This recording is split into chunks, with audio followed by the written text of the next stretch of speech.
అనాది సిద్ధంగా మన గ్రామంలో అలాగే దేశమంతా కూడా ఈ గణపతి ఆరాధన వినాయక చవితి నవరాత్రి మహోత్సవాలు చాలా వైభవంగా ఎంత ఆ గ్రామంలో ఏమీ లేకపోయినా కూడా చక్కగా ఈ గణపతి నవరాత్రులు 1 రోజు చేసేవాళ్ళన్నారు, 3 రోజులు చేసేవాళ్ళన్నారు, 5 రోజులు చేసేవాళ్ళన్నారు, 9 రోజులు చేసేవాళ్ళన్నారు. ఎవరి శక్తి కొనేవాళ్ళు ఈ గణపతి ఆరాధన చేస్తూ ఉంటారు. ఆదమ పూజలో గణాధిప వర్షఋతు ప్రారంభమైన తర్వాత శ్రావణ మాసంలో అమ్మవారు అంటే మంగళగౌరి వరలక్ష్మీదేవి తోటి ప్రారంభమయ్యి ఈ భాద్రపద మాసంలో గణపతి నవరాత్రి మహోత్సవాలు ప్రారంభమయ్యి చక్కగా ఈ పూజా కార్యక్రమాలు జరుగుతూ ఉంటాయి. అలాగే మన గ్రామంలో కూడా చాలా విశేషంగా గణపతి ఇక్కడ అక్కడ తర్వాత బాలగణపతి చెప్పి మండపం కూడా కొత్తగా నిర్మాణం చేసి ఇంకా వినాయక చవితి నవరాత్రి మహోత్సవం చాలా వైభవంగా చేస్తున్నారు. సరే, నాకు నిన్న సాయంత్రం అనిపించింది ఒక్కసారి స్వామివారి దగ్గర ఈ యొక్క ధర్మస స్వస్తి చెప్పాలి. సరే, నేను ఒక్కడి చెప్తే ఆ శోభాయమానములు నాతో పాటు వీరందరూ కూడా సహకరిస్తున్నారు కాబట్టి శోభాయమానంగా ఉంటుందని చెప్పి ఆలోచనటువంటి సరే ఉండండి అన్న మధునాపురం అంటే కృష్ణా జిల్లా ఉండి దగ్గర మధునాపురం ఉంది. గణపతి గారు పరీక్షాధికారి, రాజమండ్రి విజయవాడ పరీక్షాధికారి, ఆయన యజ్ఞం చేశారు. చాలా పండితులంతా కూడా ఉండమంటే తప్పకుండా ఉందామని చెప్తున్నారు.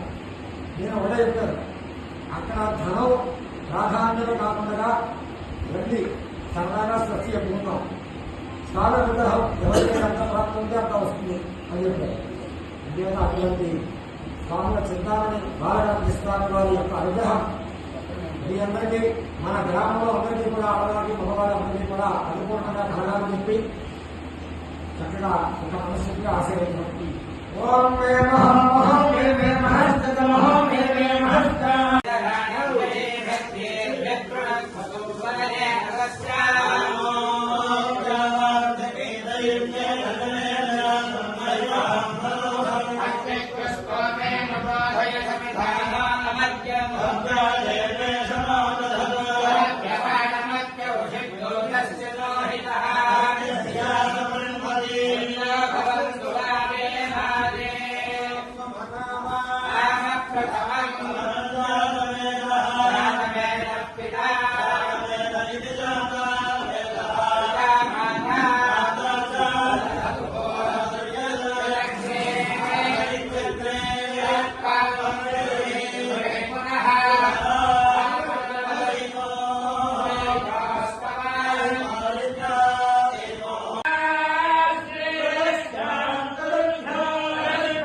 Yeah.